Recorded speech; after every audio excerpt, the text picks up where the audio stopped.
Welcome to Fic Lab, the free library of your favorite fictions, fanfictions, and many more. Make sure to subscribe and be part of our family. Now let's begin. Or spirit, apparition. Whatever. It happened when I was 12. I was waiting for my mom to pick me up after school, and it was raining. A lot. She was late, which wasn't normal of her, but after waiting 57 minutes exactly I figured she wasn't coming and poked a hole in the giant trash bag I had in my hands. I had forgotten my umbrella, so wearing it like a poncho was the best way to make sure all my stuff didn't get wet. It was really pouring that day and I had a long walk home. It was dark and I normally would cross the football field onto Franklin Terrace to get home, but seeing as it was all muddy, I decided to take Schuyler Street instead. Dad was very strict on me keeping my clothes presentable and I didn't like to make him mad. Especially my shoes. He'd been working hard to provide for us since coming to America, so he hated it when he felt I didn't appreciate the things he bought me. When I finally got home, the house was unusually dark. I fumbled with my keys, my wet hands making it difficult to unlock the door, but when I got in the lights wouldn't work and the usual hum of our appliances was replaced by an eerie silence. I tried to call my mom, but the house phone wasn't working either. I wasn't too worried. Our power always went out during heavy rainstorms, and I had watched my dad reset the breaker outside the house dozens of times. Knowing what to do, I fished for a flashlight from the kitchen drawer and made my way out into the storm. I remember the wind howled around me, and the rain pelted down even harder, soaking through my makeshift poncho. I trudged through the mud, each step sucking at my shoes as I approached the breaker box on the side of the house. Just like how Dad did it, with a flashlight clenched in my teeth, I opened the metal cover. I'd seen him do this so many times, it should have been easy. I reached for the switch, hesitating for a moment as lightning flashed across the sky, illuminating the yard in a stark, white light. Taking a deep breath, I flipped the breaker. Nothing. Going for a second try, a violent jolt surged through my body, sending me flying backward. The next thing I knew, there were flashing red and blue lights. The sound of sirens wailed through the storm, and I remember how my muscles would spasm in such a way that they had difficulty lifting me into the stretcher. I caught glimpses of the paramedics talking inaudibly as they carried me to the ambulance. Inside is when I first thought I saw something. The bright lights above blurred as my vision faded in and out, but I thought I saw shadowy figures in the corners of my eyes. They were indistinct at first, but as the ambulance bounced and jostled on the way to the hospital, they became clearer. When the ambulance arrived at the hospital, the figures seemed to grow more menacing. I was rushed through hallways, the bright lights above me streaking past in a dizzying blur. Each streak of light seemed to contain faces, distorted and watching me with an unsettling intensity. They loomed over me, whispering indistinct words that sent chills down my spine. As I was wheeled into the ICU, the figures became more defined. Their features twisted and grotesque, they hovered close, almost as if they were waiting for something. In the emergency room, I could see them more clearly than ever. Their dark forms flickered in and out of the harsh fluorescent lights, their eyes piercing and cold. The doctors and nurses moved around me, preparing to put me under for treatment. The figures drew closer, their presence suffocating and oppressive. Just as the anesthesia began to take hold, I saw one lean in, its face inches from mine.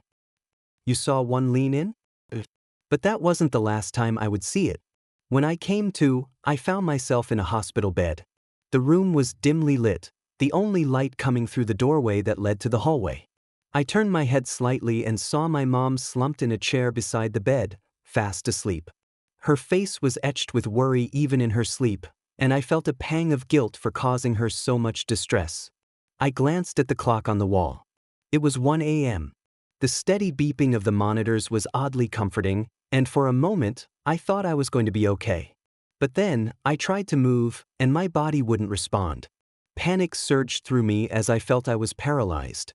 I tried to call out to my mom, but no sound came from my lips. That's when I realized I could no longer hear anything. The beeping of the monitors. The nurses talking in the hallway. Nothing. The room seemed to grow darker, the edges of my vision blurring.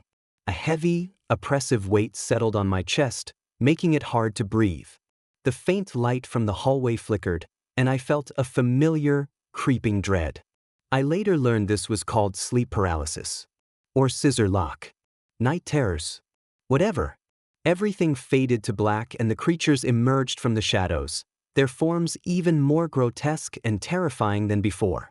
They danced around my bed all helter-skelter, some moving in slow motion, while others moved in an inhumanely fast pace. Their eyes glowed, and their whispers grew louder, filling my head with a cacophony of unintelligible words.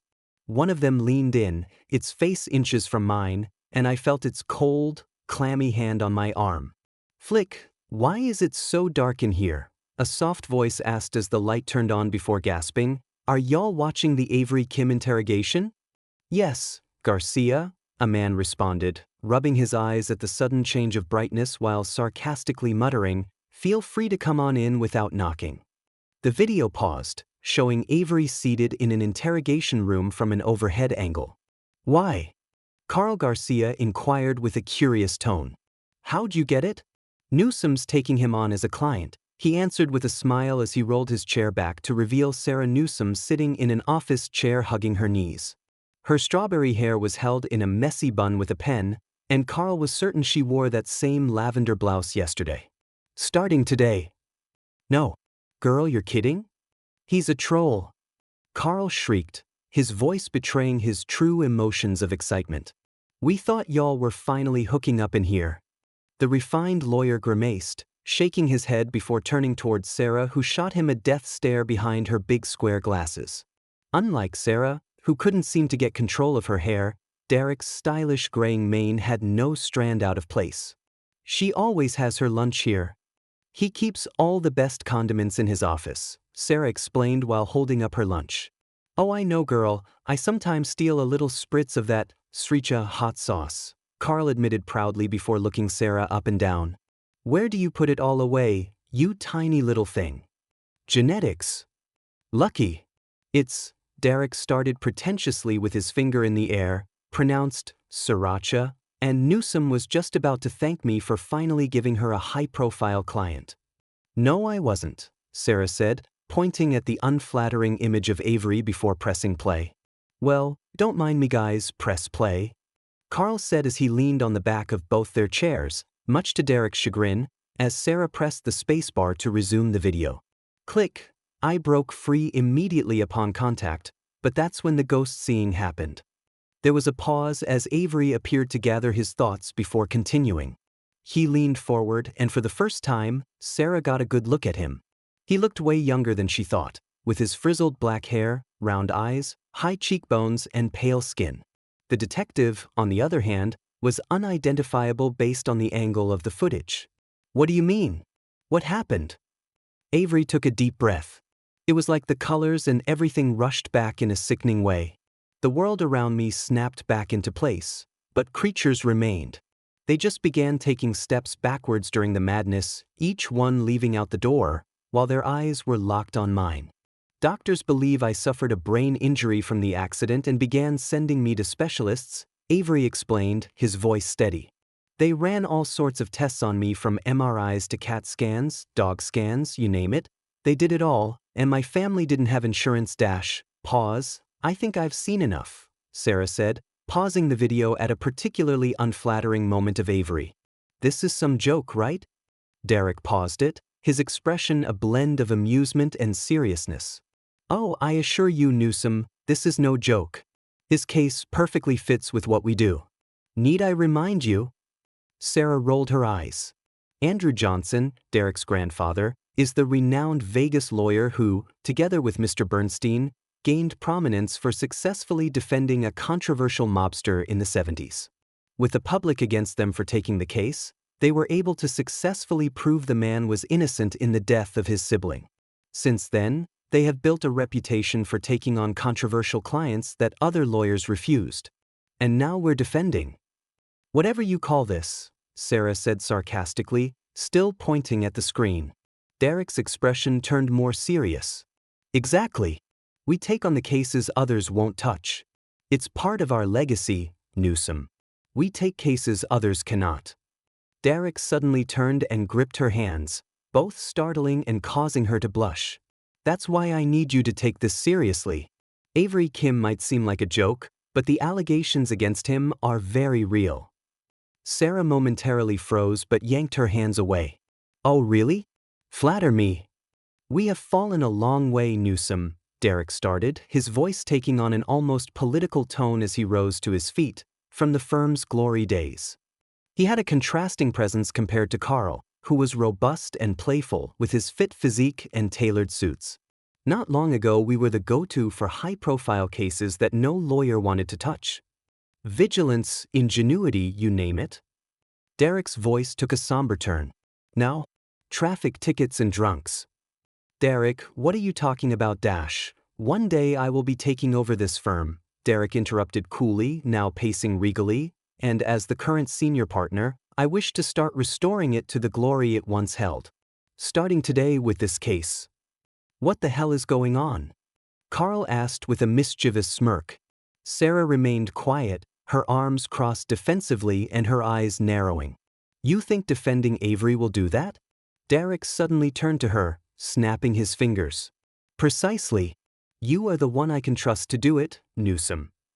No, you're not, Sarah responded bluntly, her tone almost childish in defiance before confusing what she was responding to. I mean, no, I'm not. Derek asked with a raised eyebrow, his expression a challenge. Oh yeah, and why is that? Sarah hesitated, trying to find the words. Because this case is insane. It's impossible, Derek. A complete waste of time. How am I supposed to prove that the man can see ghosts? You spent your summer trying to prove that Yetis were real when you were in high school, Derek teased. Think of it like that. She was hoping he'd forgotten that stupid holiday party. Derek, I came in here today to be put on more cases. Oh, not my condiments. Derek patronized as he shook a bottle of honey mustard. I'm serious. So am I, Derek responded, suddenly deadpan. You will be taking on this client, and that's final. Wait. Derek sighed audibly as she clung onto his coattails. Please let go, Newsome. This is a very expensive suit. Derek, Sarah implored, her voice laced with urgency and an uncharacteristic seriousness as she slowly let go. Please?